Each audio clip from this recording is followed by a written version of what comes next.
Hi, I'm Trey Bond with Traveler's Voice, a national coalition of flyers and businesses who support access to safe, efficient, and commercially competitive air travel for all of America. I just spent a year traveling the world and visiting over 20 countries and more than 100 cities on 5 continents. I learned a lot about the global travel experience and the process that gets you from one point to the next. From the not so good to the world's very best, I think I've seen it all. With millions of flyers taking to the skies every day, we want to see America's air system return to being the envy of the world.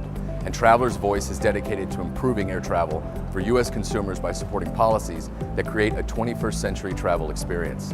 The cost of air travel has been on the climb, but the level of service, the amount of choices, and the overall value is on the decline, and our airports need to be modernized to keep pace with the growing demand.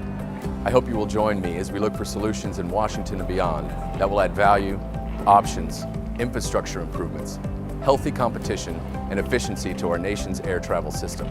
Your voice is important in this debate, and we want to hear from you. Follow us at Travelers Future on Twitter, and check in with us often, right here at travelersvoice.org, to have your voices heard. Thanks, and keep on traveling.